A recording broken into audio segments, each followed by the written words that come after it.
Hello everybody, my name is Vincenzo Rili, Senior Marketing Director here at Google. Like any respectable event, we have some minutes of delay, but because time is pressure, we want to use this time to introduce you our amazing speakers. How are we going to do that? We're going to launch a challenge. They need to answer to a very tough questions of fashion industry in just 1 minute. So let's hear from them.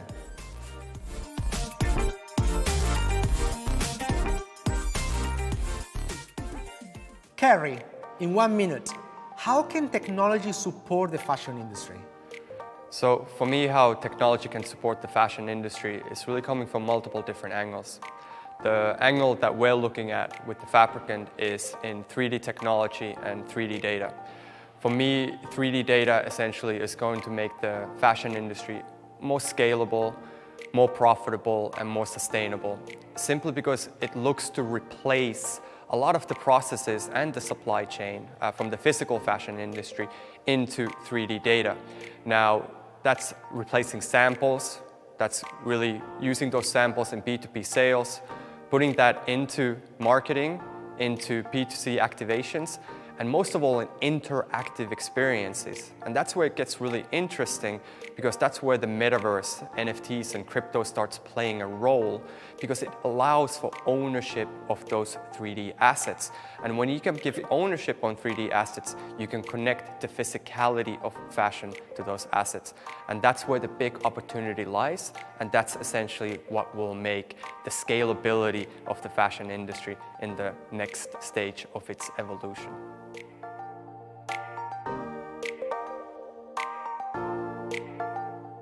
Francois, what's the biggest consumer shift you are seeing in the fashion industry? Okay, the biggest consumer shift in the fashion industry.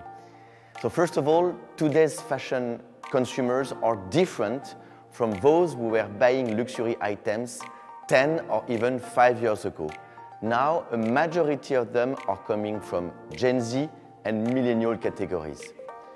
These younger consumers crave for self-expression. More than ever, they need fashion brands to assist them in expressing their true self.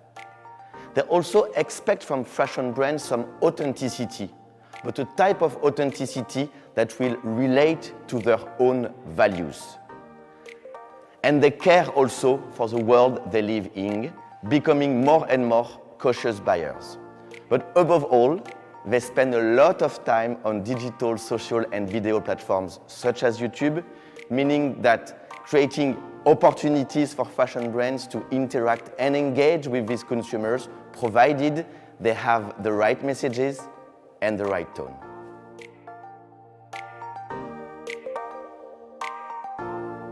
Amy, in 1 minute, what's the biggest consumer shift you are seeing in the fashion industry? One of the biggest consumer shifts we're seeing in the fashion industry is the demand for sustainability and how it weighs into consumers' purchasing decisions. We're seeing that in search trends on Google, and we're seeing that in consumer shopping behaviors. The fashion industry has historically been slow to adapt because the P&L has been a focus, and it's been seen as a trade-off. But technology has now advanced to the point where we no longer have to make those trade-offs. We can make decisions that are great for the environment, as well as have a positive impact on the P&L.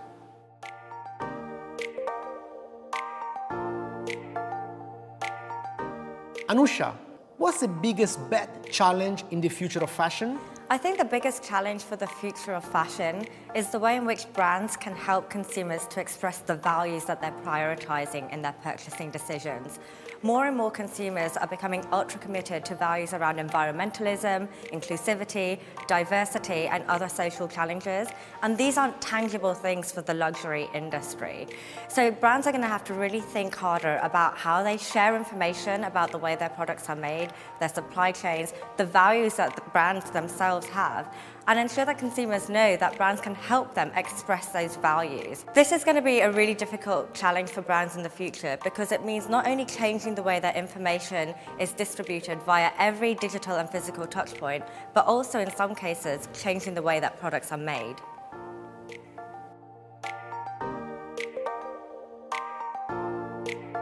Stefano, what's the biggest bet challenge in the future of fashion? Thank you for the question. This is a good one. I mean, the biggest challenge, there are multiples, but one I care a lot is about how we can reinvent the supply chain and the entire process of the fashion. I mean, we now need to take the most important way to evolve using digital tools, enabling technologies like artificial intelligence, RFID technology, traceability, digital twin. We need to find a way to make the process faster, more efficient, to reduce actually what are the waste and to create a better fashion, a better future for all the new generation. You will know more about them and their vision during the keynote. Thanks again for the patience. Now it's finally time for Cube.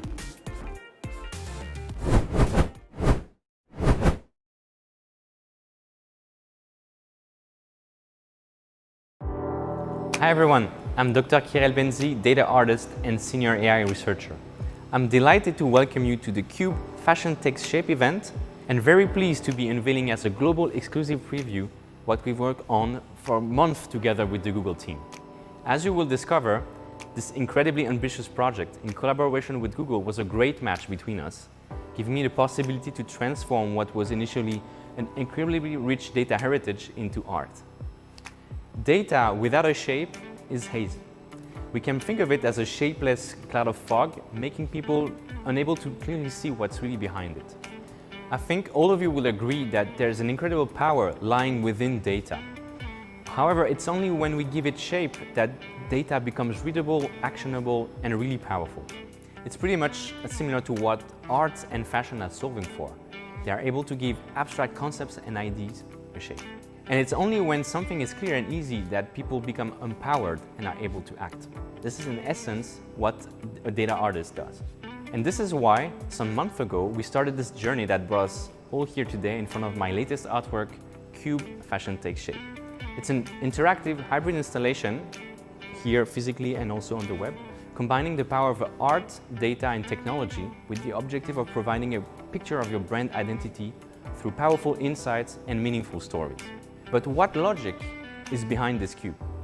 To create the cube, we've used the latest machine learning techniques in natural language processing, and we try to really push the limits of web technology. Just to give you an idea of what's behind the making of the cube, it required the implication of 4 different state-of-the-art neural networks, 80 different graphics shaders, 10 million data points, and more than a trillion of parameters, trillion with a T, to give a shape to the data. By comparison, we estimate that it would take 40 years for a human to count to 1 billion without eating and without sleeping. So 1 trillion would be 40,000 years of counting.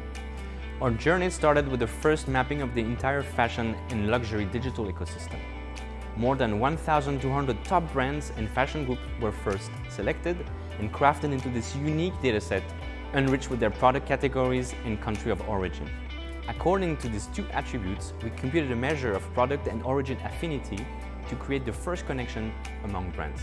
At this point, the initial cloudy dataset was reordered by a machine learning algorithm and clustered into 30 different groups according to this measure of affinity.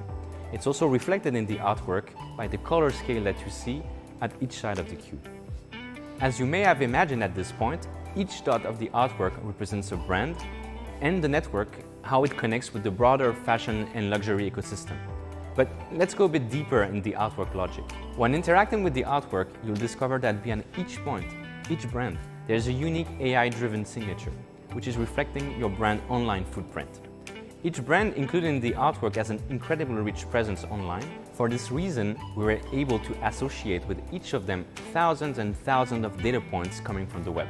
Those contents were then translated into English text strings and introduced into a latent space, which is basically the brain of a neural network that we train through billions and billions of sentences to identify and classify content.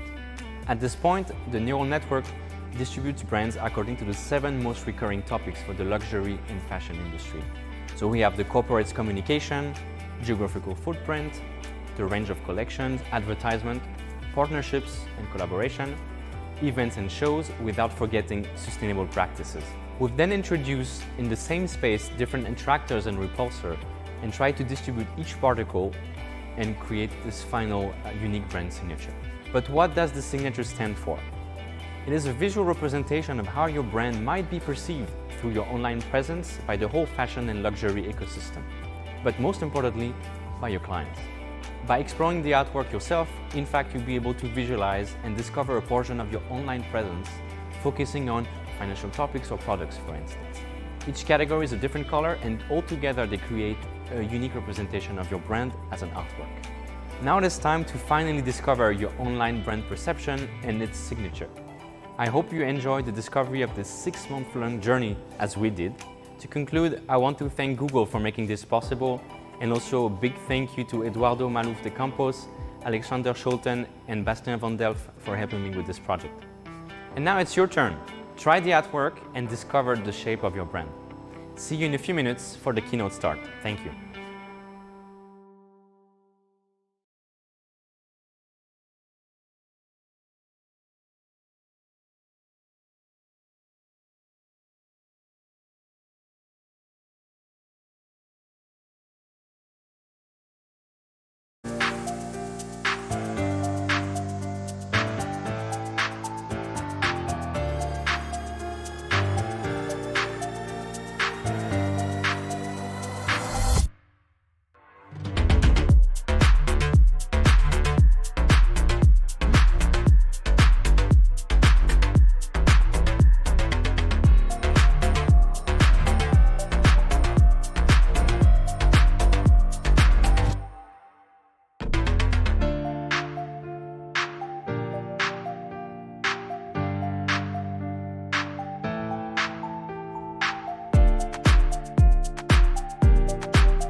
And us as a fashion industry, what do we do?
Hello. Wow, lovely crowd. Welcome. Benvenuti. Welcome so much. Thank you so much for being here. Yeah, for the people here in the room, for the one connecting online. We are very excited for having you today here. This is the first event we do like that. We gather leaders of the industry. And we do it in a very uncertain period. We all know it's a difficult time for everybody. And in this period, I think that events like that are useful, yeah, for us to get collective intelligence to solve issues, yeah. As Google, obviously we want to renew our commitment at being a trusted partner for the industry, and of course, to provide you with thought leadership content, with insights, and of course with concrete solutions that come from the tech industry. It's fair to say that technology has taken a big role in our life, especially in the last years. Especially in the last years, everybody went online. It's now not a question anymore of gender, age, country. Everybody are going to online. And it's very fair to say that as much as consumer goes online, so do brands, yeah? And brands occupy a space, yeah? We just saw an amazing cube there, a physical visualization of this space. But how much space? If you talk about fashion and luxury, and if I go on Google, of course, and I do a search on how many brands available there, how many results would I get if I'm looking for search like that, I don't know if you have any number in mind, but I bet you're wrong, yeah? 343 billion results, yeah, are available today, yeah, on fashion and luxury brand. In fact, I'm cheating. It's just the 1,200 brands that we use for our artwork. In reality, we're talking about 1,000 petabytes. 1 petabyte is all the information. 1,000. 1 petabyte is the information that a human brain can store and process in one lifetime. So imagine what is 1,000 petabytes. It's really a huge number. Tons of information, yeah, on brands. Information that, of course, brands have put there. I mean, most of you have done that. But I have to tell you that most of those data don't come from you. They come, they're user-generated. They are social network, a review on the marketplace on that product, or even a financial news, yeah, from your company that talks about the results. All these make a brand. I know you know that, but probably for the first time, and you saw before, we can see all this big information in 3D. You can appreciate one lifetime of data in one tool. I think it's a very interesting tool. It's an interesting tool because, first of all, it shows you how much data, how much space online brands, actually brands. In the past, I would tell you online brands versus normal brands, just brands, they occupied. And obviously, this is now possible to see that thanks to the extraordinary computational power we have, machine learning, in this case, to the amazing creativity of Mr. Benzi. And, you have probably interacted already. I'm sure you will interact. This tool is available to you.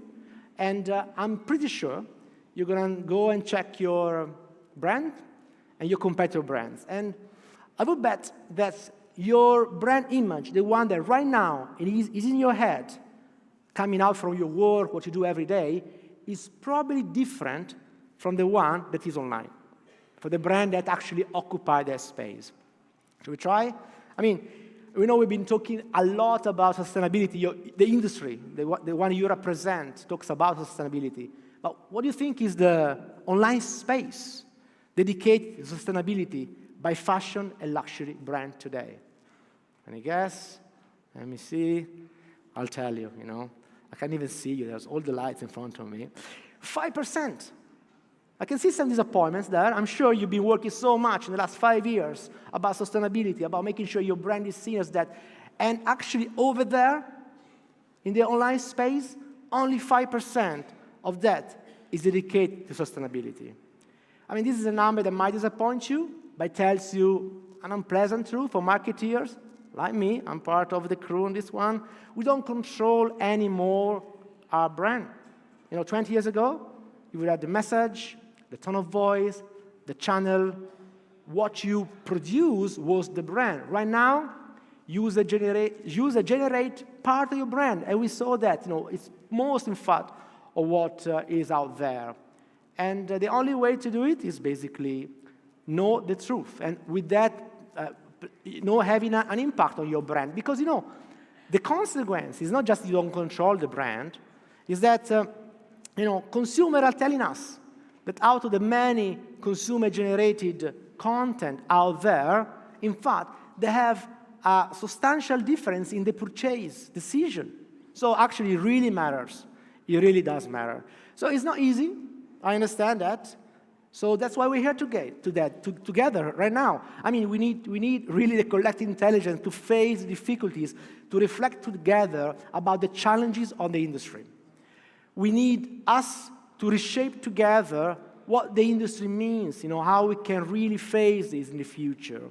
And probably, or substantially, we need to build together, the strategy for the future brand. On this, of course, we at Google, we try to help with concrete solution, and of course, we bring you the updates of the industry. Well, to do that, obviously, we have a partner with an amazing partner, Vogue Business, and we have conducted our research that you're going to see after me by Lucy and Usha. They're going to come on stage. And this is a research very interesting that they use the data, obviously, that we also gave them, interviews with experts and consumer to shape the future of the challenges of the industry in the next 5 years. But as I said, we also want to give some concrete use. And that's here we have the CUBE formula. Yeah, of course, the name take from that is an ambition. Yeah, it's try to solve today's challenge by working together at the future brand strategy. I mean, after me, we're going to have amazing speakers. They're going to go through the different letters. Just give you a sneak peek for the curious. I mean, we start with the create characters. Yeah, I mean, we all know consumers are changing. Yeah, and with them, they're changing the set of value that define them. And this, again, has a consequences on the decision power. For example, today, shared values are more important than shared aesthetics. Yeah, would I tell that in the fashion industry? But that's the reality. And that for brands need to create their own characters, of course, also online, in the online space.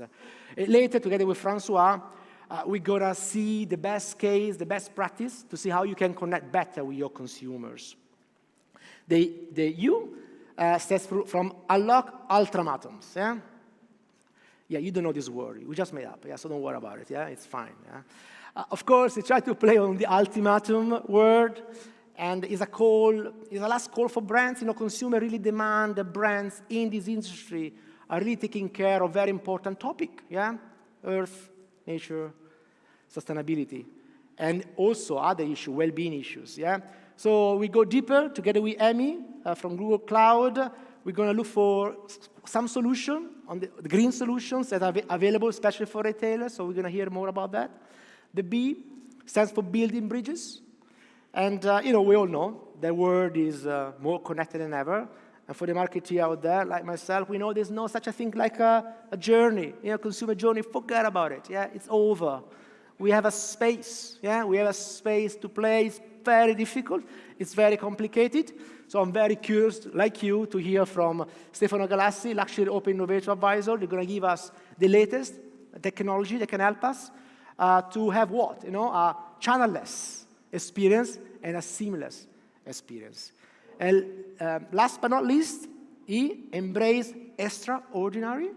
It's our last call to action. I mean, obviously, brand, we believe, should embrace the extraordinary creative push coming from communities and for people. Yeah, we need to find a new way to talk to them. Consumers are demanding them. We need to talk the value of authenticity and purpose. It's not easy. In order to get the latest creative best practice, we have one on our Google Finance Mind, Christopher Jones, that is going to interview Kerry Murphy, who's founded a company, a startup that is really revolutionizing the industry. So a lot to digest today. I hope you will enjoy the event. I'll leave you to the hands of Nima, and I hope you join the event. We're going to, of course, talk later after the event. Thank you so much, and thank you for coming again.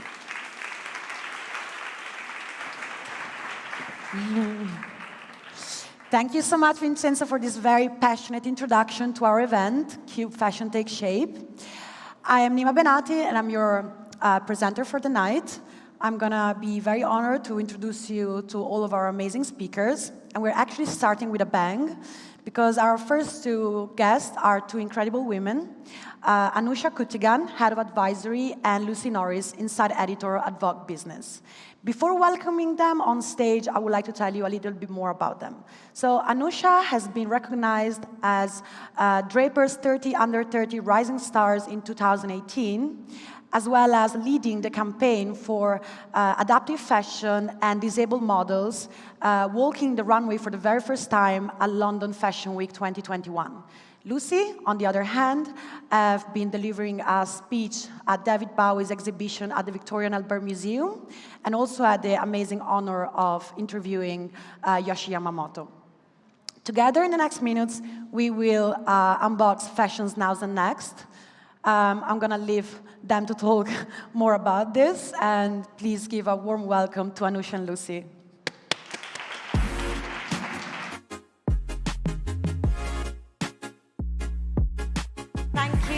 Thanks, Nima, for such a warm welcome, and to Vincenzo for such an amazing introduction to the Cube formula. As Nima said, my name is Anusha Kutigan. I'm the Head of Advisory at Vogue Business. I'm here today with Lucy. Lucy, do you want to say hi? Hi, everyone. I'm the Insights Editor that worked on this project. Before I start, I just want to do a quick room gauge. How many people here actually read Vogue Business? Can you just raise your hand if you're familiar with us? Great. Good to see some hands in the room. So you do know who we are. I'm going to dive straight into the research, but I just wanted to set the scene a little bit, because a lot of people know that Vogue Business produces editorial content, but we also have a lot of data and insights that we produce, and a lot of data and insights have gone into the work that we're sharing with you today. So just to give a little bit of a taste of some of the research that has gone into today's event, we took a mixed methodology approach. We conducted research across 6 markets: the UK, US, Italy, France, Saudi Arabia, and the UAE. We conducted over 60 in-depth interviews with luxury consumers aged 18 to 45 across these markets, and we also interviewed 6 industry experts, 1 in each market. We layered quantitative data from a proprietary Vogue Business Index, which is our authoritative ranking of the top 60 global luxury fashion brands. And within that, we've surveyed over 5,500 luxury consumers across 11 markets. And finally, we plugged in Google search interest, and this is a vast pool of data across a number of the trends that have built the Cube formula. And I'm going to let Lucy share a little bit more about what's gone into that. Good evening, everyone. So we're here to unbox Fashions Now and Next via a new innovation model from Vogue Business and Google. So there are 4 sections to the Cube, as you've already heard. So each of these sections is going to see us literally journey around the Cube. So we're going to start with create character. So create character is all about mastering depth of character via values and beliefs. So this is where we're going to be focusing on the verticals of the cube and looking at literally like the richness and depth that we can create as brands and retailers. The parallel lines as well within the cube are also part of create character because value mirroring is really important, as is relatability. Consumers are going through a strong it's a strong era for self-transformation right now, and likewise, they need to see the same from brands. So an important component of this section is something that we're naming human-first emotional mapping.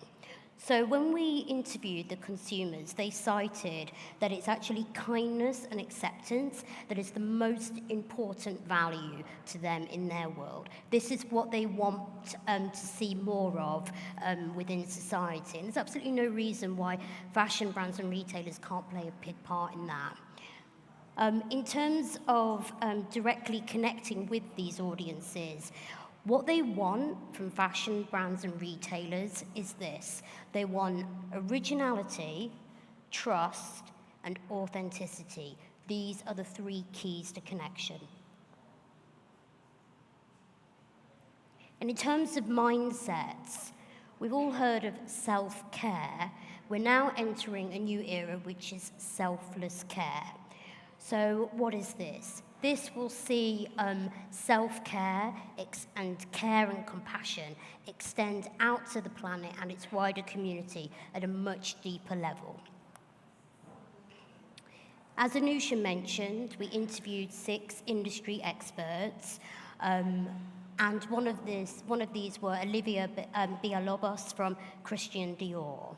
So Olivier believes that this mindset is particularly strong within younger generations, saying Gen Z is seeking comfort, but also an awareness of product origins and the conditions under which they were produced. So post-pandemic, he says that, we're still in recovery mode emotionally, so consumers really need personal comfort, but at the same time, they're becoming much more aware around the impact that their kind of choices and purchasing habits are having. And they're just caring, more selflessly. Within the research, we have a white paper to go with this research. We have a spotlight section within the paper which looks at this more. Gulf Eco Queens. This is a group of consumers that we spent time with that live out in the Middle East. These are women aged 18 to 28 that are really leading the charge on female empowerment. But at the same time, they care deeply about environmentalism and ethical fashion. So feminism and environmentalism is sort of going hand in hand. It's almost like the first wave of like ecofeminism happening out there in the Middle East. And now we come to unlock ultimatums. What is an ultimatum? Well, what we found through the consumer interviews was that consumers are becoming ultra committed to making positive changes in the way that they think, behave, and the way that they shop.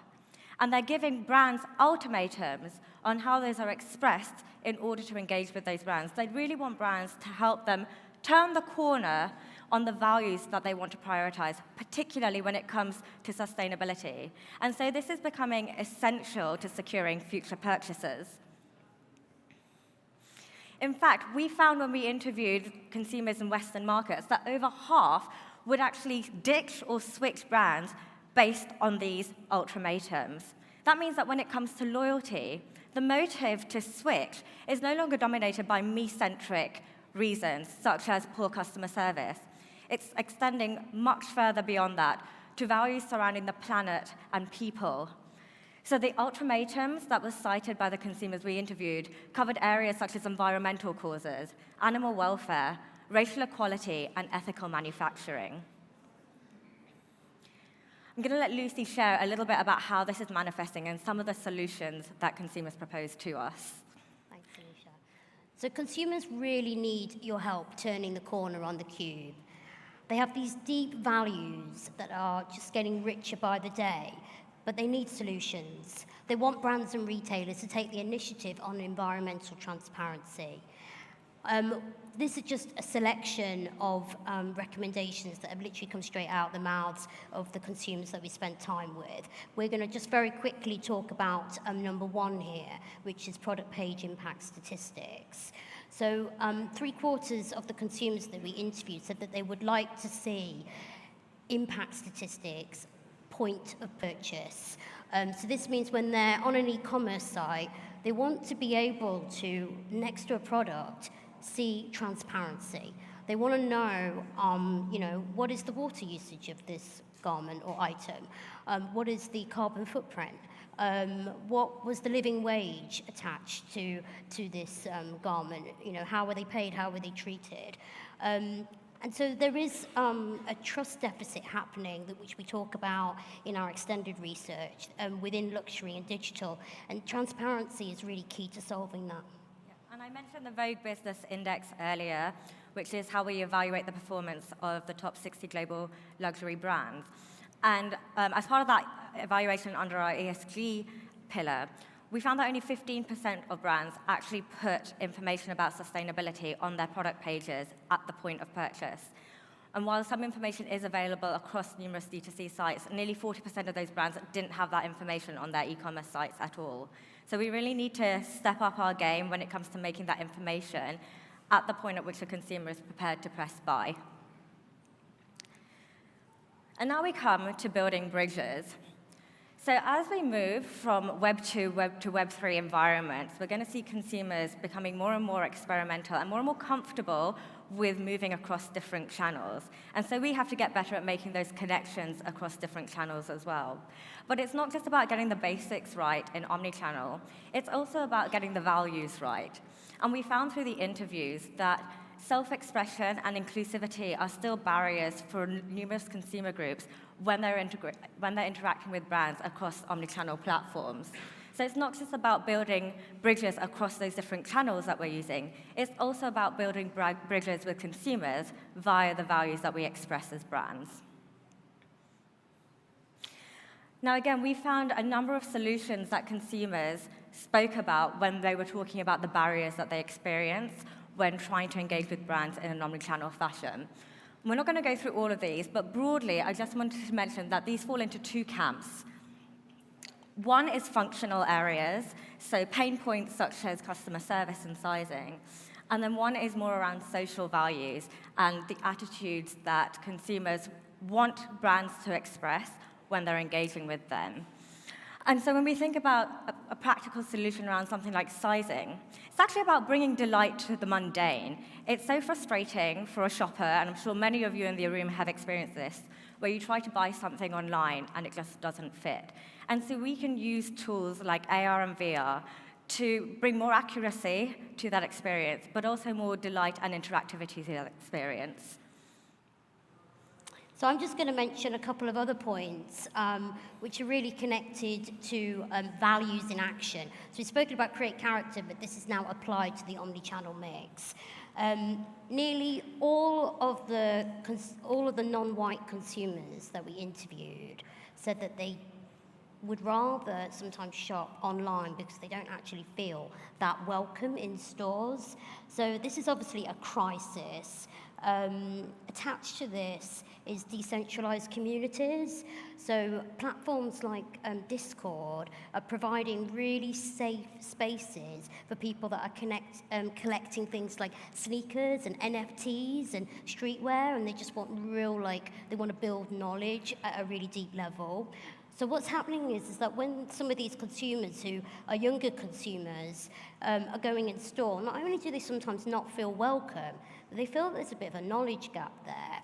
And they feel that in comparison to the kind of access that they're getting to experts, in comparison to decentralized communities, the knowledge just isn't really there. So they just think, well, I'm just going to stay online. And finally, we come to embrace extraordinary. And this is about bringing the iconic into everyday experiences. and how we venture off-grid with some of those communities that Lucy mentioned into three-dimensional realities within physical and virtual spaces. And I just wanted to share a couple of quotes that we've got from the consumer research about one of the areas that really emerged through this. Lucy, can you just share a little bit about what squad shopping is before we dive into the quotes? Absolutely. So this is where the cube really comes alive, because it's about people, right? And peer-to-peer power is real. So social commerce may not have taken off in the West to the extent that it has, say, for example, in China, but it is happening organically. Consumers want brands and retailers to offer solutions that support their existing behavior. So we've written about this on Vogue Business a while ago, and it's yet to really take off within industry, but squad shopping is very popular in China, this idea of shopping in a group. And it's not until we went and actually spoke with consumers directly that we found that this is actually happening. Within China, it's seen as more of a female phenomenon and very sort of social, kind of fun activity to do. Within the West and within the Middle East, it's actually young men that are doing this, young male luxury consumers, again, that are looking for NFTs, that are looking for designer sneakers, that are looking for like high-ticket sort of kind of streetwear collaborations with designer labels. And they don't just like want one of them to kind of secure the NFT. They want the whole friendship group to secure the sneaker or the NFT. So they're helping each other out, and they're literally like employing technology hacks. So we spoke to consumers, for example, in the Middle East, that are saying, I'll literally start a video call, literally screen share the website that I'm on, then we'll be on a text chat as well, and we'll literally like move strategically as a pack. In the Middle East as well, with friendship, male friendship very strong, men are shopping like this for first-time vacations pre-pandemic to Europe as well, just to ensure that the whole squad looks really good when they arrive. And just to bring this to life a little bit, here are a couple of outtakes that illustrate this. So we can see people who are using apps like Unas to have a group chat about products that they're going to buy. And as Lucy mentioned, screen sharing and then all shopping together. And then for products like sneakers, NFTs, looking at drops together and making sure that they can all access the same information and access all the same products at the same time so that nobody misses out on the latest thing. It's an opportunity to create wealth as well, because NFTs are obviously a great investment, so they all get to win together. But how do we bring this back down to the individual and making something more personal for and delivering iconic experiences for individuals? Well, I thought that this really illustrated how we get there and what consumers are expecting from brands in the future as well. It's one of my favorite quotes from the interviews. I want a VR experience where I enter an advertisement and I get to experience actually being in it. I want to sit at the table of an Italian household within a Dolce & Gabbana commercial. So consumers are already thinking really futuristically. This is the big ambition that consumers have when it comes to the experiences that they want to have from brands. So I'm just going to leave you with a few key recommendations before we wrap up. To create character, audiences want brands and retailers to feel like humans. They want authentic relationship with you that sees you bring originality and trust. This means owning your core aesthetic and embodying the most important value for humans and community, as Lucy said, kindness and acceptance. To unlock ultimatums, disclosure is key. You need to make it really easy for consumers to discover environmental and social impact information as part of their shopping journey. Embed ESG discovery and education in engagement activities, which are going to create stickiness and can help personalize those future experiences and content. To build bridges, consider using new tech innovations to bring delight to the mundane, for example, in that sizing example that we saw. But also ensure that the table stakes are covered. Omnichannel experiences should be inclusive and inviting to everyone. Consider how virtual can also become part of an omnichannel solution to sustainability. It's not something that we had a lot of time to touch on today, but we dive deeper into that in the white paper that we're publishing soon. And finally, in Embrace Extraordinary, think about how specialized communities that emerge around trends like drop culture will continue to have a halo effect on peer-to-peer social commerce. And finally, don't be afraid to go hyper omnichannel. Think about how your advertising strategy is going to evolve alongside shinier tools like AR and VR and shoppable video. That is all we have time to share with you today, but we are going to be publishing most of the summaries from this research as part of a white paper on the Vogue Business site next week, so I hope that you all have a look at that.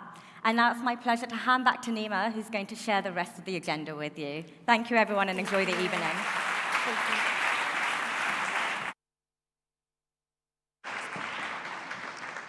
Thank you so much, Anusha and Lucy, for this great overview on Fashions Now and Next.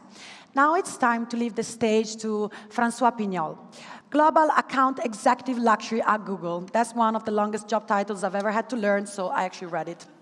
I tried, but I know I would have messed it up.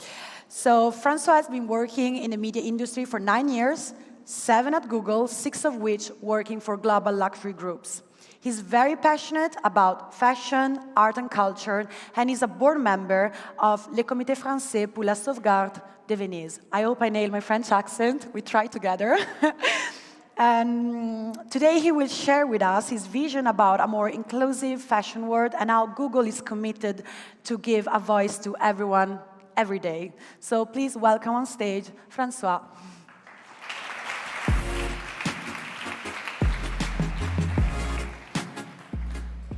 Hi, good evening. My first fashion memory was in Paris, Avenue Montaigne. I was 5 years old. Paris was not yet my home city.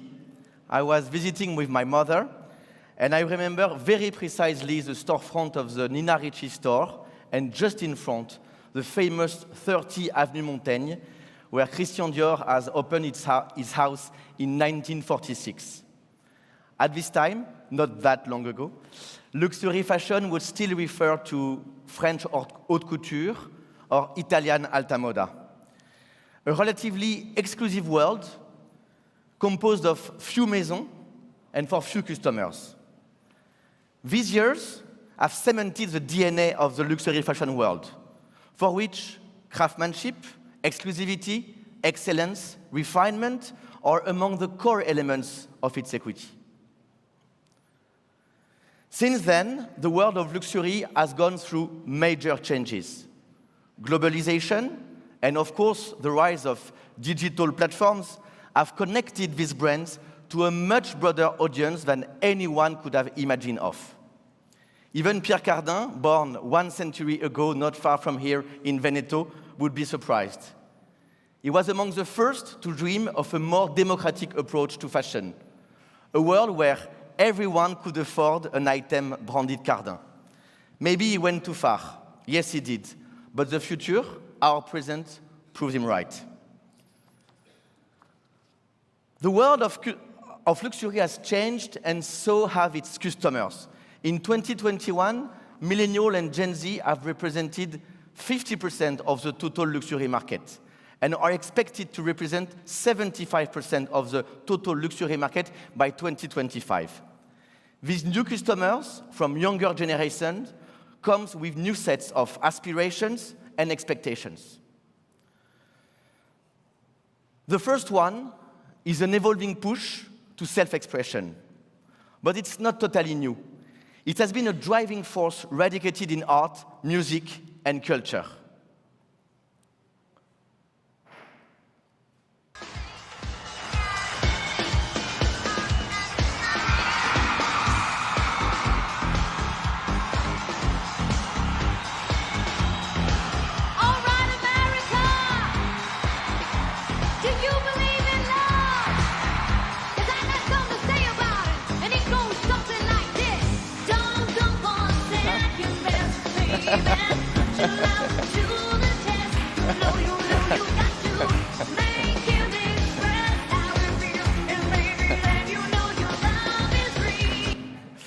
In 1989, Madonna releases her song Express Yourself as part of her fourth studio album, Like a Prayer. The song became soon a hit, but also a message of freedom, freedom of being whoever you want to be. A year later, the same Madonna wears for the first time her iconic Jean-Paul Gaultier conical bra, a flesh-colored corset with pointed cups. More than any other artist, Madonna was among the first to truly believe in the power of fashion to express herself. Her attitude, her freedom, her outfits clearly helped many people across the world to break the shackles of tradition. It is then no surprise that 30 years later, today, 82% of consumers say that they need fashion and luxury brands to assist in expressing their true self. The second aspiration is about selfless care. Selfless care is the new self-care. Values of respect and compassion now extend outwardly from the immediate self to the planet and its community. And again, younger generations are driving the change. In the US, for example, 70% of US teens say that they support the Black Lives Matter movement versus 56% for the general population. These younger consumers say that a brand's value matching their own personal values is a key deciding factor when buying. It has an important impact for brands, as businesses that leverage brand purpose strategically show a 30% higher growth than the others. And 65% of consumers say that how brands behave now will have a huge impact on what they will buy in the future. Fashion houses, you, have a role to play, but also have some legitimacy. When French designer Jean-Paul Gaultier, enfant terrible de la mode, and his Belgian counterpart Martin Margiela gave the chance to various and diverse types of models to hit the runway, they clearly positioned themselves as inclusive maison. They did it much before the Black Lives Matter movement or the question of inclusion and diversity became major global topics. And we can think, for example, of the game-changing 1989, what a year, Margiela show in a derelict playground in the outskirts of Paris. The third aspiration is around authenticity. The word is now used in so many different ways that some would likely forget what it means. Dictionary gives it a simple definition. Authenticity refers to the quality of being real or true. The fashion industry has always prided itself as being authentic in a way that the craftsmanship, the knowledge, the savoir-faire behind the product are essential qualities that no one would deny. In the past decades, it was more accepted to take for granted the messages that we were receiving. It was also more okay that we all consume the same content that was pushed by traditional medias and brands. Recent survey shows that Gen Z, younger generations, see things radically differently. Pop culture is no longer monolithic. It's fragmented and individualized. 55% of Gen Z say that they watch content that no one they personally know is interested in. And rather than following the zeitgeist, younger viewers are seeking out personally relevant content. 65% of Gen Z agree that content that's personally relevant to them is more important than the content that lots of people talk about. This trend questions the concept of authenticity, relevance, and they probably also force brands to not only be true and authentic for themselves, but trying to be for the consumers. All these trends combined together put the world of luxury fashion brands in front of a relative dilemma. How to nurture the top brand desirability and brand image, which have been at the core of the fashion luxury DNA, while at the same time embracing this need for personalized and individual approach expressed by Gen Z. Our goal here is not to give you the answer, but to help you navigate between these lines. Gen Z grew up on YouTube. That's why it's no surprise that 80% of Gen Z viewers say that when they think of video content, YouTube is the first thing that comes to mind.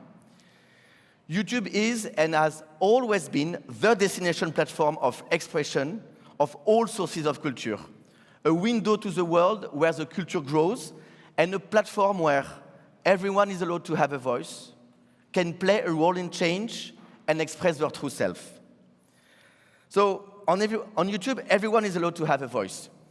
YouTube is a place where not all, but many revolutions of transformation aspirations are taking place.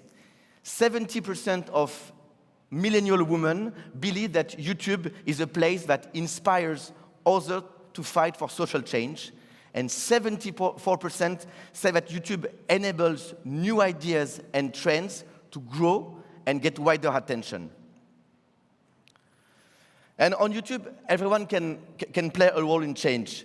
It's, as I said, a home of progressive voices, rising issues, and especially for these millennials and Gen Z. 70% of Gen Z say that YouTube makes a positive contribution to society more than any other major social platform. And on YouTube, everyone can express their true self. It's a platform where authenticity rules since the beginning. Whether you are a LGBTQ makeup artist coming out on the platform or a French vlogger, fan of fashion, living her dream on the Met Gala red carpet, YouTube is about real people with real lives. And the good news is that you, as fashion brands, have the opportunity to get on board and to be part of this journey. For example, by collaborating with YouTube creators to either produce or promote engaging content around your universe. That's, for example, what Versace did recently with the 8 minutes behind-the-scene video of Paris Hilton hitting the Versace runway at the latest Milan Fashion Week, or what Vogue did with the 9-minute video from Doja Cat getting ready for the latest Balenciaga show at the Paris Fashion Week. And don't worry if you prefer short form. YouTube Shorts is now gathering 1.5 billion users every month, watching 30 billion of shorts every day. Great opportunity for brands to engage with your audiences with snackable format. That's, for example, what the YouTube creator Haute Le Mode has used recently to debrief on the latest Paris and Milan Fashion Week. But you can also share your own stories with your own authentic voice, using, for example, the code of TV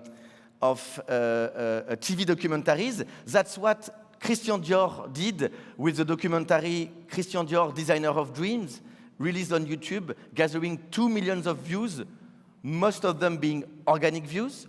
That's also what Bulgari did more recently with their documentary Inside the Dream, released on Amazon Prime, but for which the YouTube trailer has been used as a way to reach new audiences.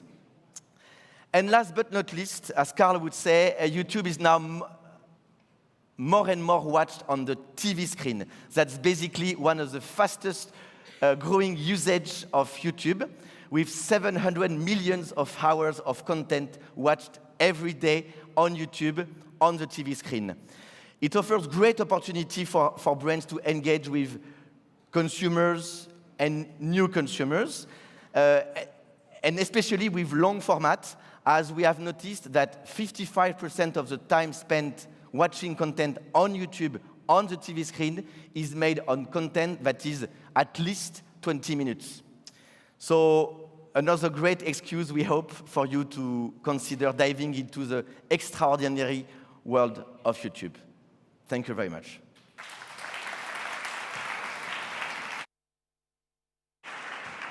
Ooh.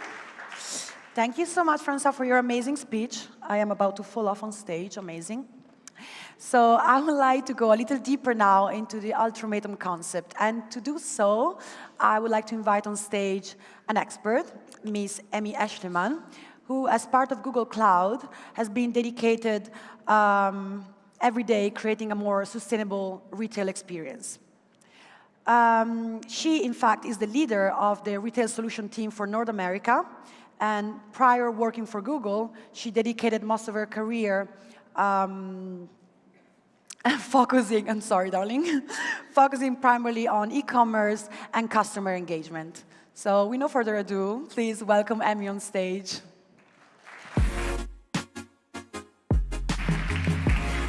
Thank you, and thank you for the great introduction.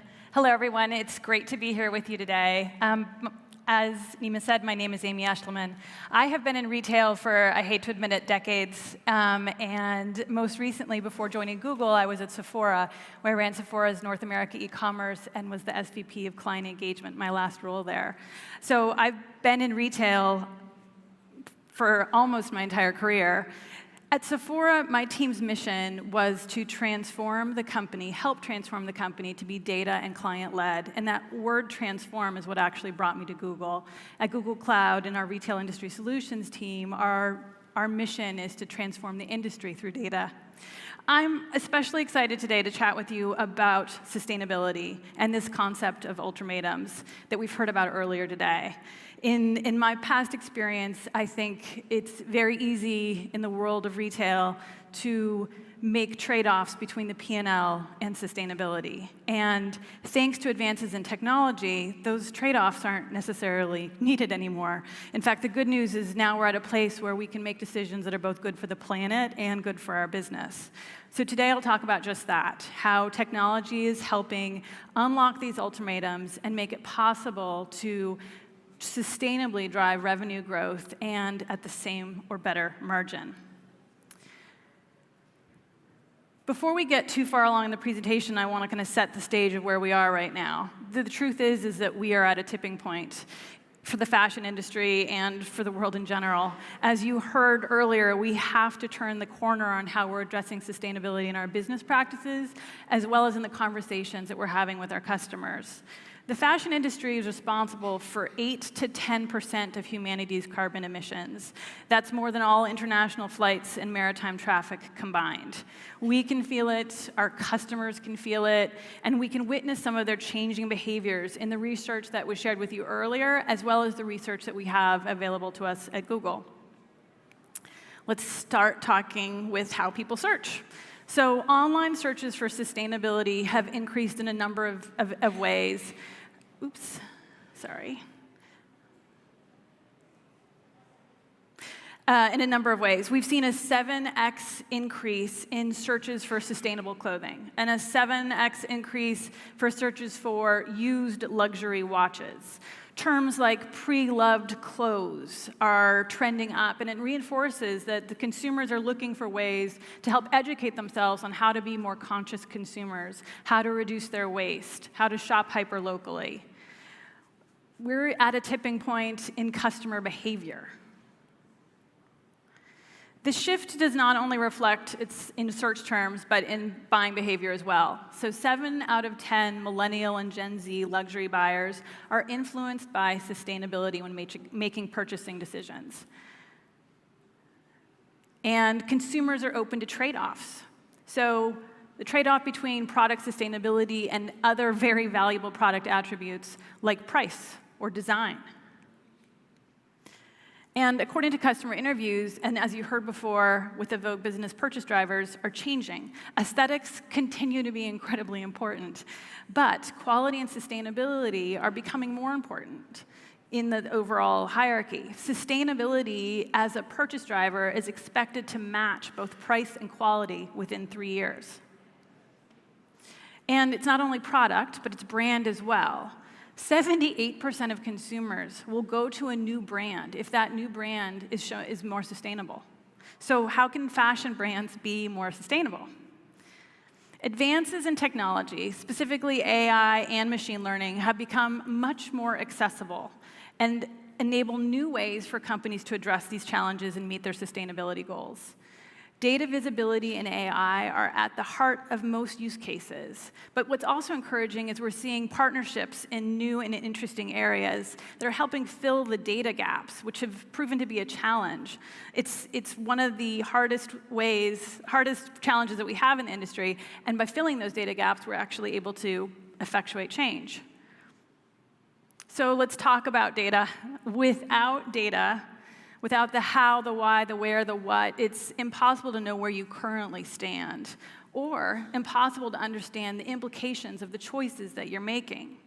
So we've partnered closely with Google Earth Engine for many of our sustainability use cases.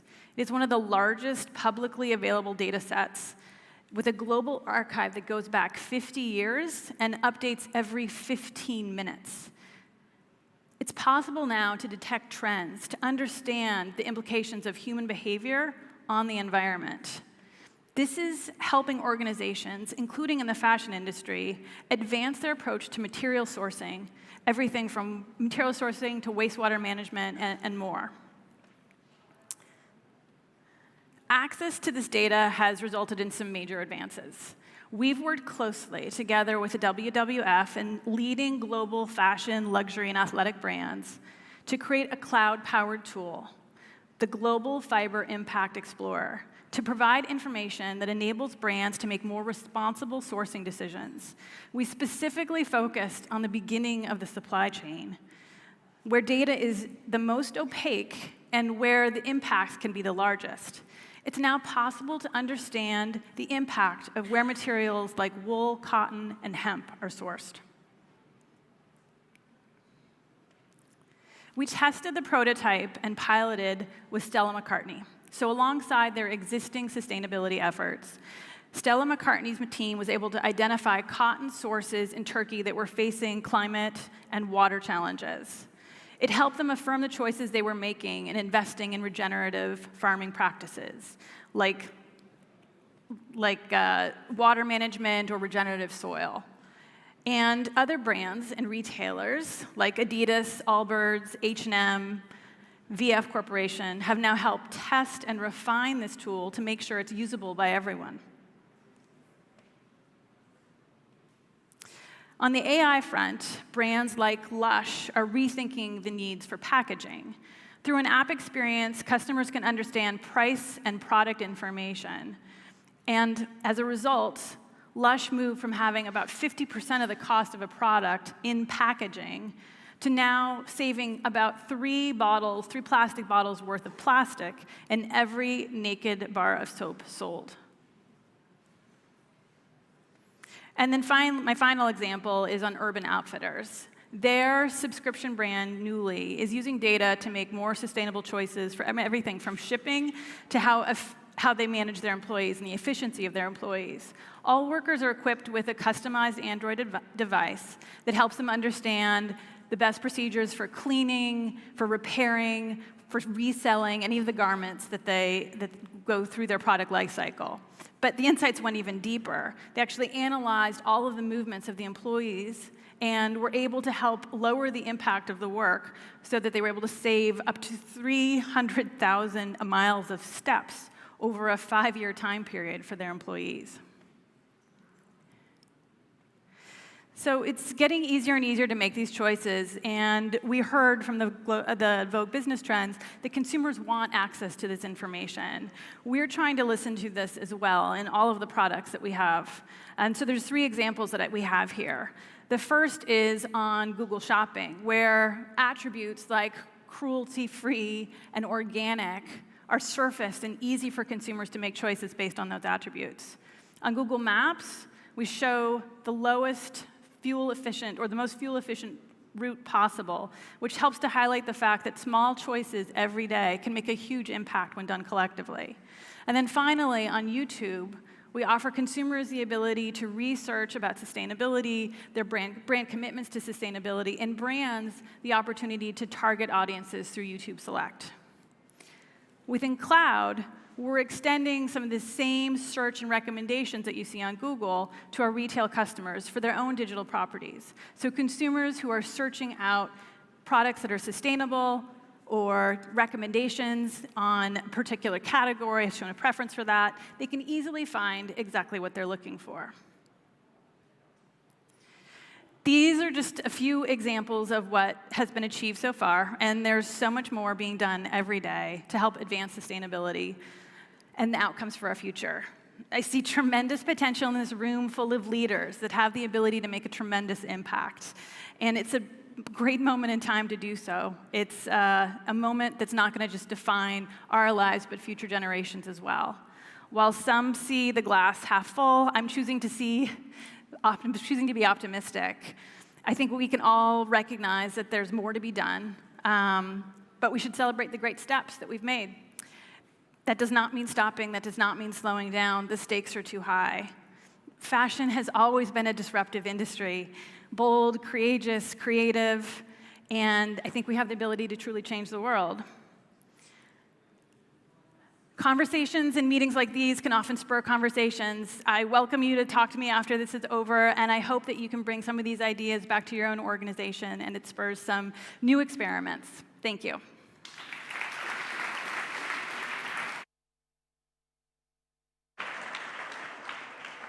Thank you so much, Amy. I'm very excited now because I'm going to introduce you a fellow Italian. But before doing that, I would like to talk to you a little bit about technology. So technology is becoming more and more important for fashion brands for ensuring to their clients a more pleasant customer experience. So much that in real life and virtual experience are getting mixed up. To tell us a little bit more about this subject, I have the pleasure to invite on stage Stefano Galassi, which I'm sure most of you know already. He's the former Director of Fashion Innovation Hub at Accenture and also the Global Tech Accelerator Program with more than 3,000 startups connected around the world. So please, a warm welcome to Stefano.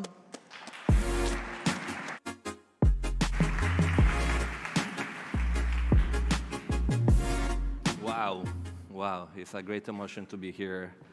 I'm proudly from Milan, the city of fashion, but I live in Dubai, the city of future. So today we're going to try to connect these two worlds, trying to balance what is happening today and what can become the future tomorrow. So the journey today will be pretty much about a mission to explore opportunity to create a relevant experience for our customer, moments that matter anywhere, cross-channel, but also to create connection about digital and physical world. But to start this journey, this will be a kind of time machine in which we're going to try and navigate in this data temple here at Google. We're going to try to use and play with data, with emotion, perception, point of view. So I need you guys to actually try to bridge. It is all about building a bridge. So I'm going to show with you the first insight. We're going to start the journey approximately in this time machine 25 years ago.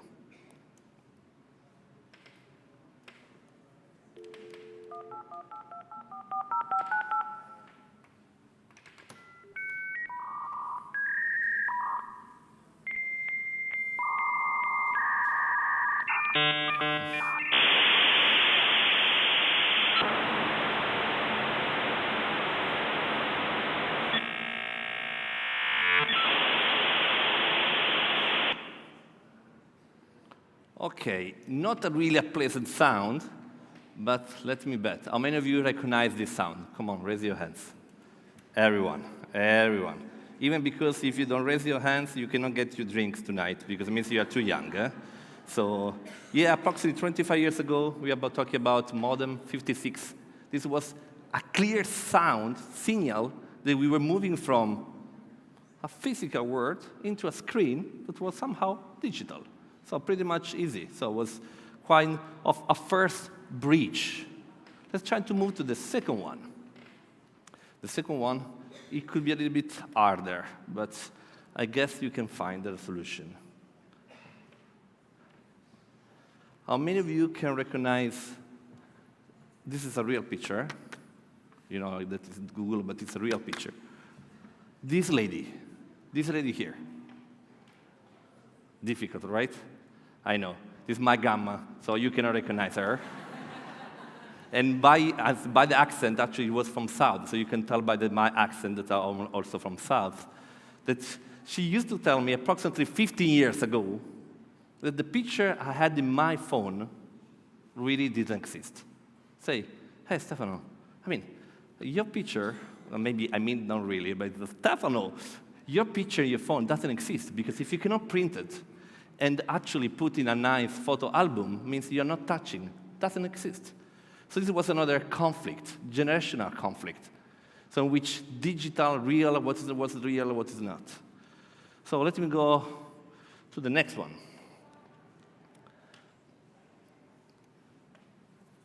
Okay. Physical product. We are here talking about fashion. It's easy to recognize the brand. Everyone recognizes the brand. This one, and also the majority of you also the second one. So it's a very nice hoodie. But what if I tell you that this one was digital born first? And then we are 1 year ago, in this case, in our time journey, and this was the most used virtual item in the entire world last year. So used millions of times. I mean, wow, this one could be worth 100, 1,000, not a million of times. So in Fortnite, we have more than 400 active users, in which approximately 2 million every day very active.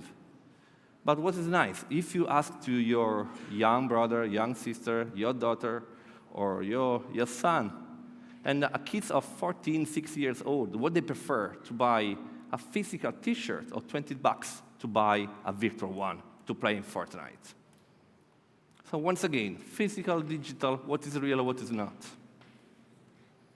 Then we are moving to something easier. We are here in fashion. This could be very easy to be recognized. Come on. Someone want to give me a description of this beautiful dress. Here in the first line. What does this dress look like? A characteristic. Beautiful, nice, but then try to one word. What? Like avatar means it's not real somehow. It's actually, this is another, it's a perception, right? It's digital, it's contactless, it's cyber. It's been created by Tribute brand this 1 week ago. So 25 years ago, 15 years ago, 1 year ago, 1 week ago. It's actually, it's a totally real or not unreal. So the point is, we need to totally shift our mind because it's a cultural shift. As I was discussing, arguing with my grandmother, the picture was real.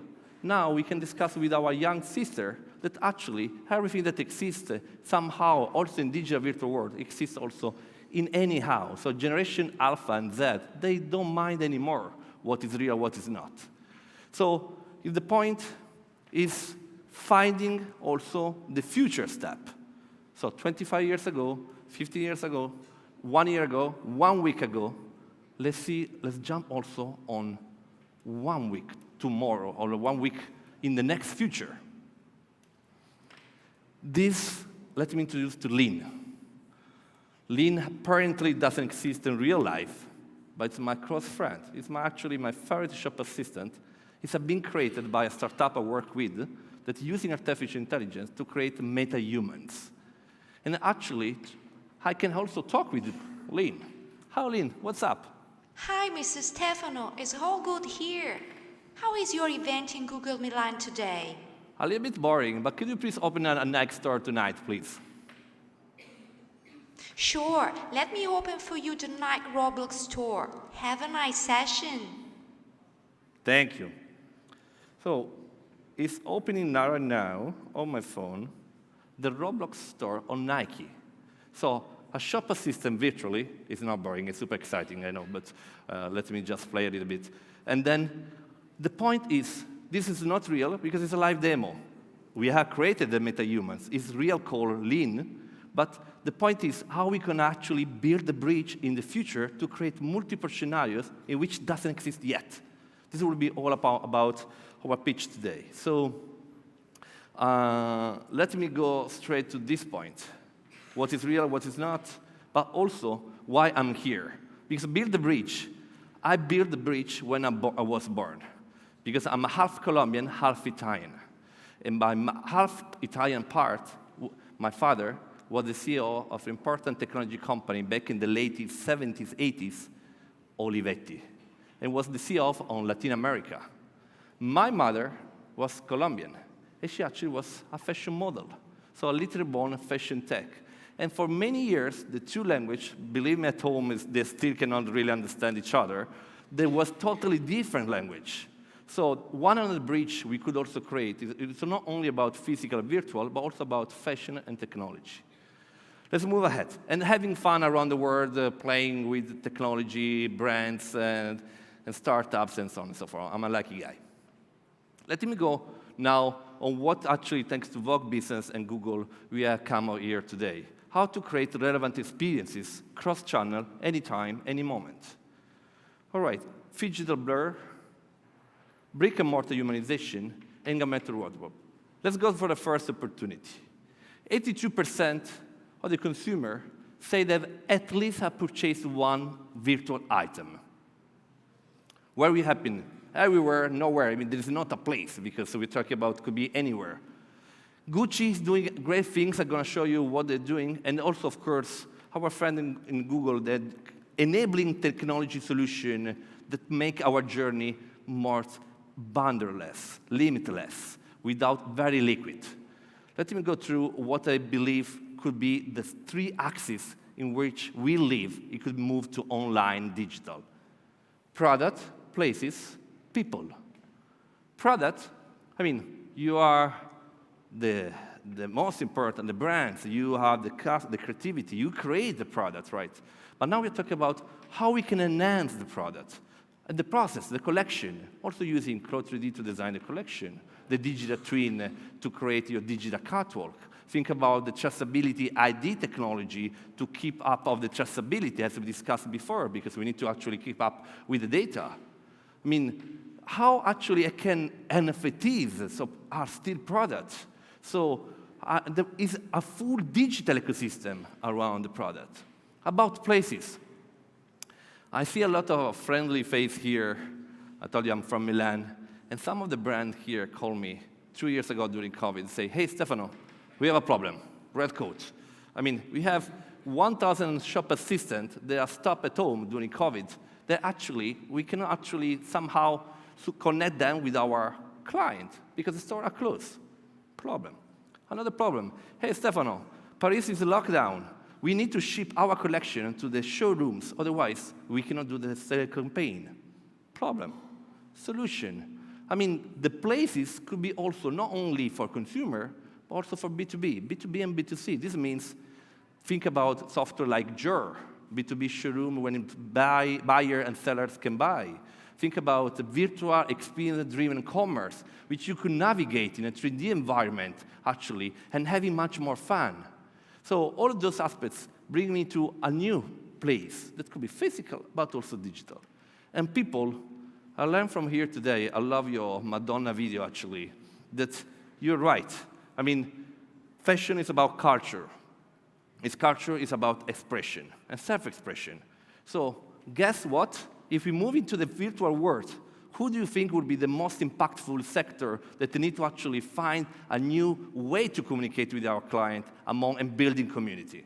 Exactly, the fashion, because people and the avatar are going to be 1,000 different avatars based on it's going to be like a dress. It's going to be the way I would like to look and like the way a new community in a new channel.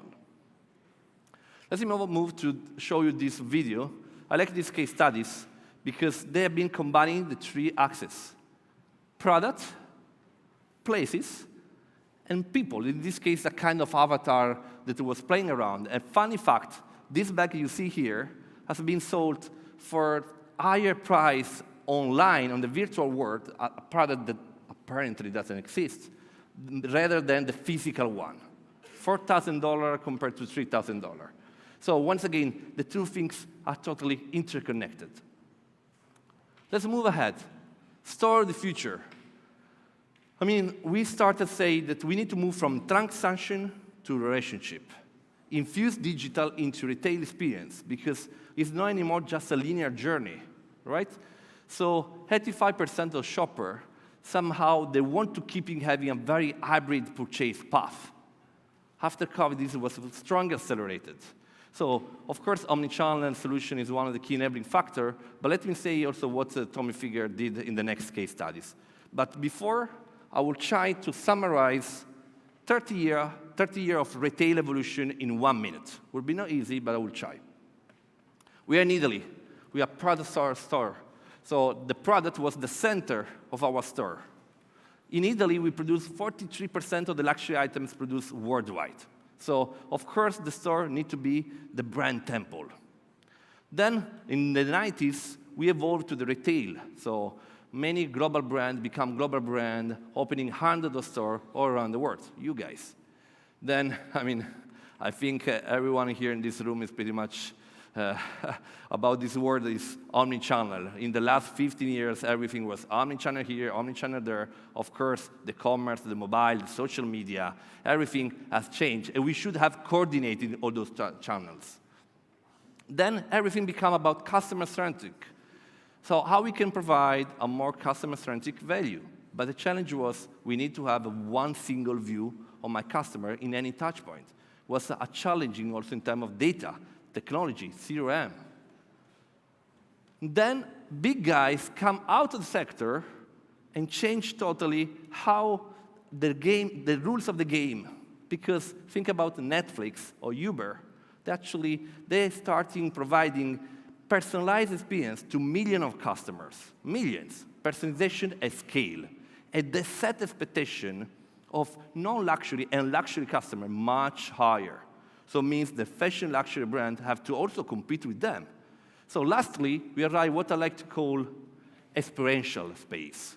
As I said before, there's not anymore a linear journey where you start by search, activating the needs, but it's become a space where you have multiple interaction in the store, outside the store, at home, and so on and so forth.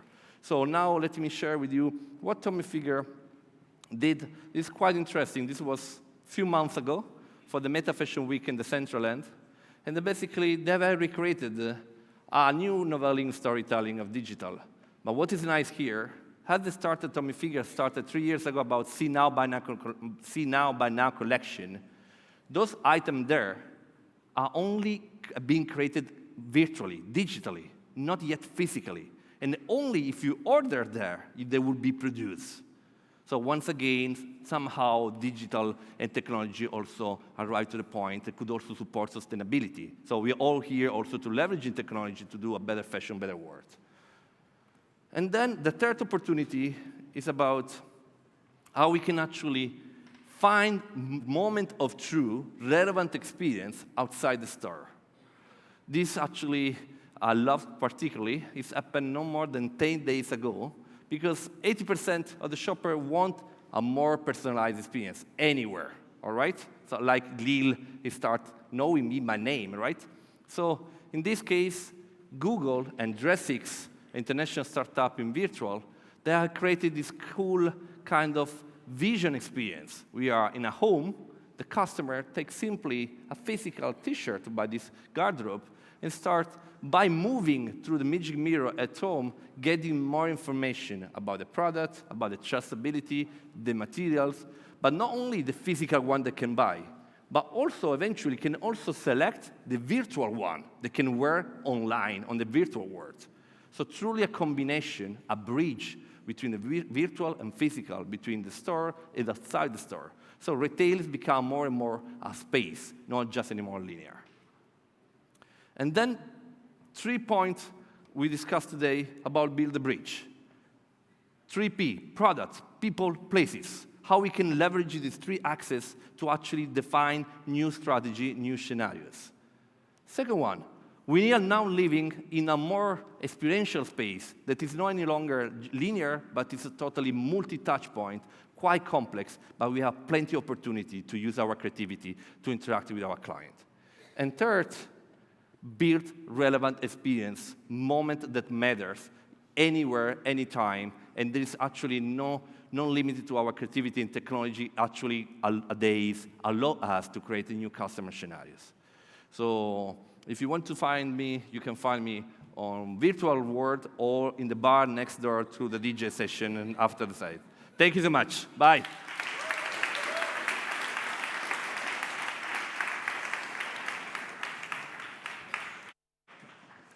Thank you, Stefano, for bringing some extra Italian DNA on stage tonight. We are almost done. I'm about to present to you the last speech of the night.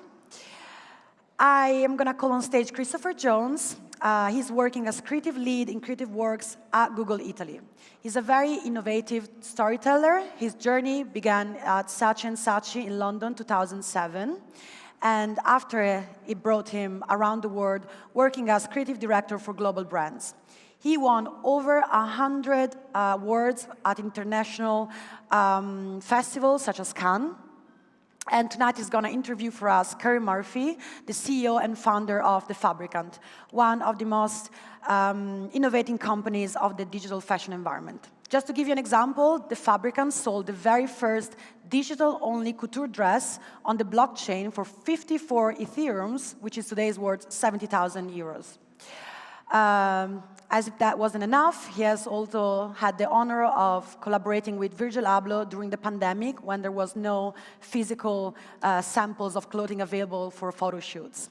So please welcome our last speech of the evening, Kerry and, oh my God, sorry, Kerry and Chris.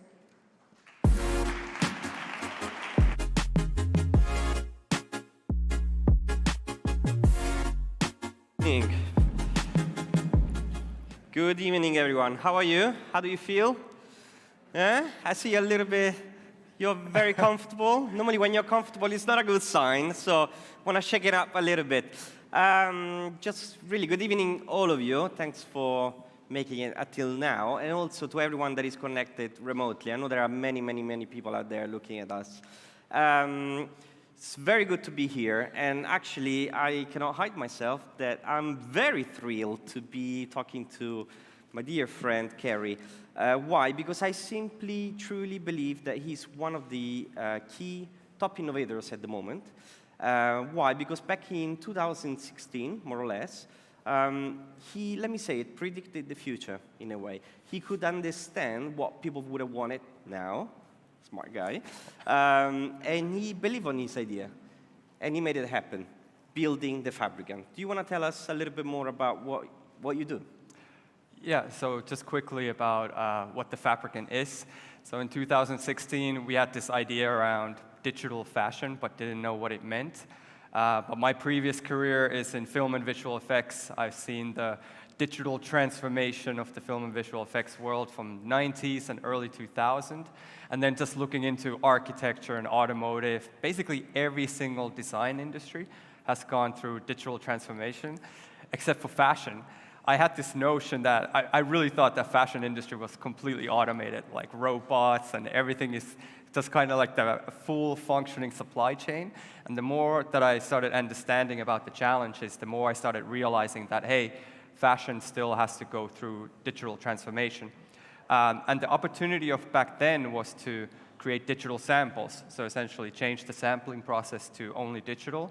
But there were some companies already doing it, and it was a great business opportunity, but I thought it was way more creative to think of a concept of digital fashion house, designing digital-only clothing. And the opportunity back then was the gaming industry, or the fashion industry. Gaming industry was a total no-go. They didn't want high fashion. They still want hoodies. They want bomber jackets, jeans, sneakers. But we wanted to do high fashion, and that's still our goal. And it's still not there. We're still a very early stage, and it's a bet for the long term rather than the business opportunity of the now. But every year we keep growing, and especially the pandemic was very good for us. And now that the pandemic is sort of over, we see that the physical world is moving more towards the physical way of doing it. But what we do know is that our lives are just becoming more and more digital the whole time. We can't deny that the world is not becoming more digital. We can't deny that it's going to keep growing. So we see a big future for digital-only fashion, which is more scalable, more sustainable, and in the end, more profitable as well. Fantastic. I wonder where, in 2016, you talking to friends or your peers, and you say, yeah, I want to build a company that is designing digital clothing. Like, I wonder what their reaction was at the very beginning, whether it stopped you in a way or you were like, no, I'm going to pursue this and make it happen, right? But obviously no one did. You carry on with it and you made it happen. So Well, I can tell you my family was not happy about me going that direction, but for the rest, it was all good. Nice. So, Kerry, few questions for you. We're going to have another 10 minutes before we break for drinks. So why did you start the Fabric? And also, how do you think digital clothing could impact the fashion industry? So why we started was to just create something new and create essentially the digital fashion house, which didn't exist. And the term digital fashion was not even a term back then. That really just started coming later on. But I'm still super excited about the concept of digital fashion house, because not only does it mean that we design clothing, but we're also designing a new whole supply chain for the digital-only fashion industry, which connects the early samples with the interactive experiences and everything in between. So samples, P2P sales, marketing, interactive experiences, and taking it further into the metaverse, the NFTs and the cryptos as well. And you can just completely connect that, right, to make it fully automated. And that's the exciting opportunity in this space. And what was your second question? Sorry. The impact he's having on the Right. So the impact, of course, it really comes from wanting to be more sustainable. And we talked a lot about sustainability in the beginning. Nobody cared. Honestly, that was not the selling point for brands to really wanting to jump into the space, other than a few key ones like PVH, VF Corporation that we spoke to, and some other really key ones who are pushing sustainability. But for us to truly change the fashion industry, we need to change the business model, right? So if we're capable of changing the business model and introduce this concept of digital first, where the digital item becomes more profitable than the physical item, that's when the big shift is truly going to come. And that's when we're going to truly start really working on, let's say, the scalability, the sustainability, and through that, the profitability. So, Kerry, personally, I am a huge fan of digital clothing. Huge. Like, everyone that knows me here, I keep on talking about it all the time. But why? Not only because it's great and it's fun and it's creative, but also because I truly believe that really connects you with the audience. Like the audience, we've seen some of the speakers have said that on how, especially millennials and Gen Z, they are not only looking for entertainment that is new, and that has never done before, but also they pretend brands to start doing it already. So the question I'm having now is probably someone here in the audience is asking themselves the following: why would you need to buy a digital clothes? Why? It's a bit provocatory, but let's be honest. It's a good, challenging question. And the way I talk about the differences between the two, physical and digital fashion world, and something that physical fashion has over us is the functionality. We cover our bodies, we keep ourselves warm, something that digital fashion can't do. But something that's truly important for us and how I see digital fashion, it's a tool. And it's a tool for curating our own identities and telling our own unique stories, right? And we're really focused on the people who have a virtual life. And most of us, if not all of us, have a virtual life. Some more, some less. Some people spend 4 hours a day online, others 12 hours. Some people maybe less. I spend a lot of times online. So I could say that my identity actually lives online. So we're selling a tool, a mechanism for people to curate their identities in a unique manner online, in the virtual world. Now, where it truly starts getting really interesting, it's the blurring between the physical and the digital, right? So especially when I can really just put a layer of digital on the physical body. That's layering your virtual existence with your physical existence. So essentially adding a layer on top, which should add value, should not decrease value. So we're really looking at how can we not replace physical fashion, because we can't do that, but how can we create more value on top of the physical fashion industry and the experience itself, really focusing on the consumers. See, it's so simple, but so true as well. Half an hour ago, so it was quite funny. I actually asked Kerry, hey, do you mind if you take a picture of me just behind, the cube? Because I love it, right? And he he said, what do you need that picture for? Is that for, your social media? You want to send it to your wife, or what is that for? And that is so true. Depending on the usage of that picture, like you need to have a full storytelling. And that applies exactly the same principle, right? So you're not using your clothes for warm up, but to tell something, to tell your visual experience, basically. So yeah, so simple. Kerry, in my role, as we were discussing, I have the privilege, I must say, and I thank you, all of you, to be working with a lot of top fashion brands. And I speak to all sort of different people. That could be a CEO or a creative director or a marketing director, and they're all brilliant in different ways, with different ambitions and different challenges. However, there is one thing that, in a way, puts them all together in the same space, which is the obsession to details. Craftsmanship. Yeah. Now, the question I'm having to you now is, to all those that think that the digital space cannot reach the same level of craftsmanship, what would you say?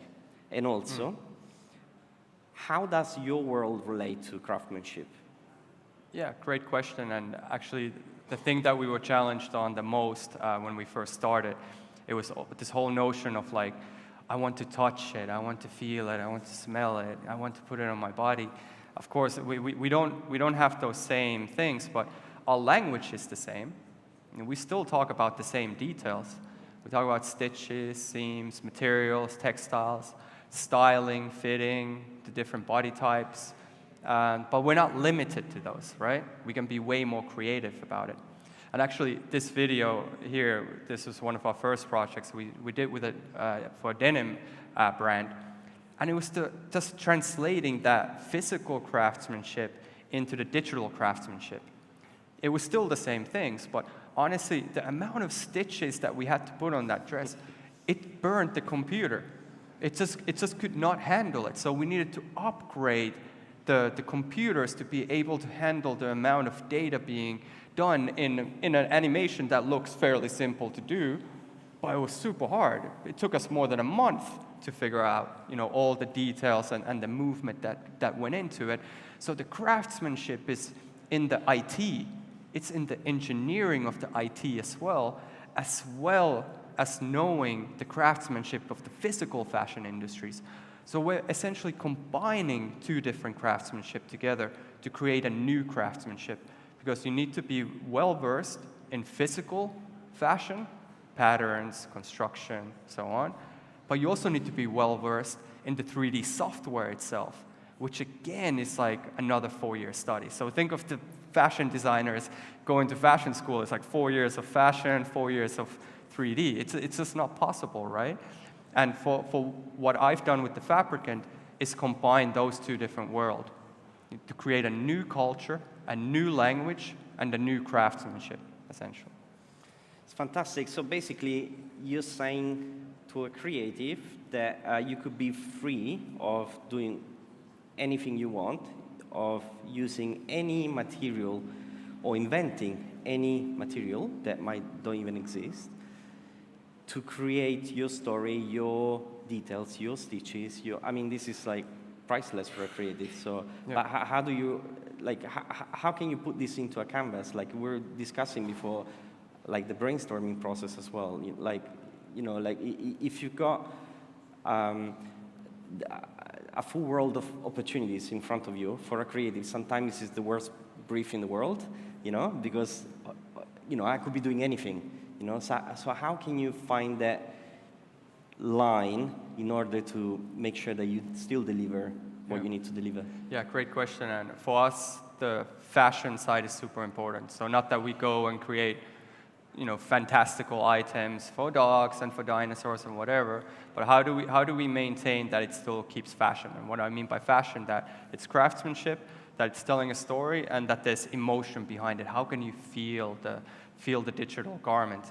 So especially from the creative angle, you need to be able to create boundaries. If you give creative carte blanche, they can be just for a month and they still have nothing other than 2 million ideas. But by creating those boundaries for creativity and just saying, these are the limitations that we want to operate in, that's the way you can create an outcome. And the opportunity for digital fashion essentially is to create clothing that cannot exist in real life. And I think that's the, let's say, the creative opportunity and something that's really exciting. So again, why would we only just translate what can exist in the physical life into digital? I mean, there is a place for sampling, for instance, but the true opportunity here is to create a new language, a new craftsmanship, a new outcome, a utility, a use case for us to be creating our identities in much, much richer ways in our online lives. So we've been discussing now about digital clothing and all the amazing effect and success that has over the target audience. I'd like to look at it now through the lens of communication, advertising. Before you were mentioning how to scale and how can I make sure that I reach, like every single person on the planet. I personally truly believe that nowadays focusing on creating some strong visual storytelling, visual assets, is a winning effect for a brand. And just think, this as an example, Google. Google search. I mean, Google search, we got used to think of Google search as, you go on the Google search, you type as you've been looking for something, and then you get all the answers that makes you happy because it delivers the answer, right? Then we'd be using our voice to command and get all the information. But then with image recognition, that is taking it to the next level as well, because literally I can take my smartphone, point it towards any surface, and then get an answer right away of what it is, and then eventually purchase it with Google Lens. And then moreover, brands, they do have the opportunity to shine with their products as well, if they deliver amazing assets. Like Absolutely. How many of you guys, during pandemic, were searching for animals on Google search? Yeah, I see a few people, yeah? Fantastic. I mean, basically, you could go, you still do it now, like you go on the Google search, then you put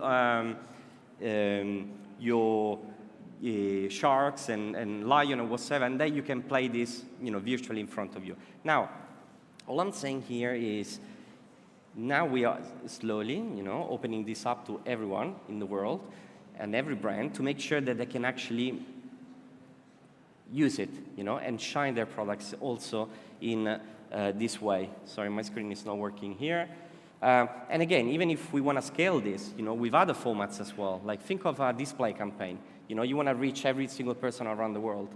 All you can do, thank you, all you can do basically is you can still visualize your product in an amazing way, using Swirl, for example, bringing amazing results, 3 times more engagement rate, 7 times more purchase intent. Amazing, right? So, and all it takes is to deliver great piece of work. I mean, this is where you really need the, let's say, the digital craftsmanship to be able to create those 3D files so you can make these experiences, make them high-quality experiences for people to truly care and be like, zooming in and be like, oh, wow, look at those details that, this object has. So definitely that to me is like with the bridge between the physical and the digital.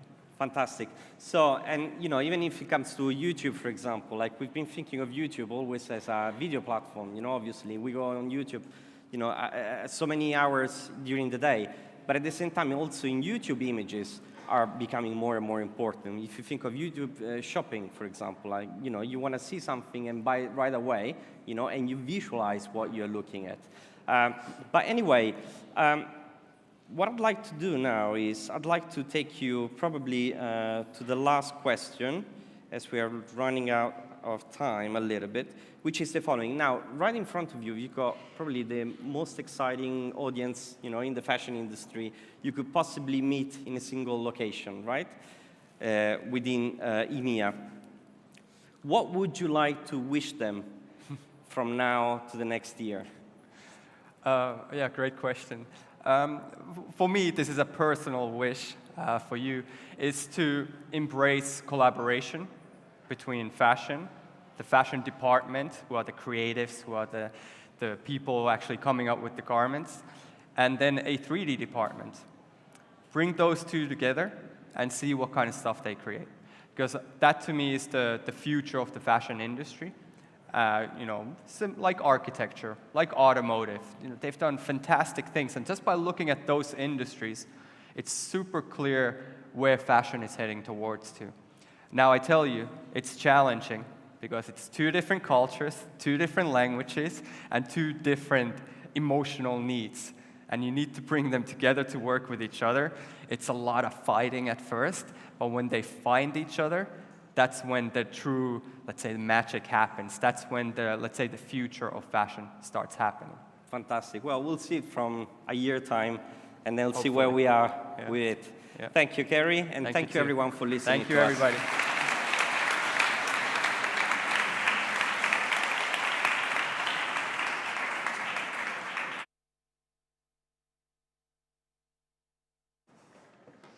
Thank you so much. This was our last speech of the evening. We are done. That was a very inspiring and learning experience for me. I was actually backstage and I was freaking out about this, but this afternoon I listened very carefully to all of the speeches of my fellow speakers, and I was amazed by the amount of knowledge, new knowledge that I gained. So I'm really thankful once again, and I hope that I lived up to my fellow speakers. But don't rush out now, because you're all invited to dinner next door, and you're going to be able to connect and get to know each other better. And maybe we are going to meet on the dance floor, because there is a DJ set by Mimi Maselli. So enjoy your night, and meet you in a less scary situation, okay?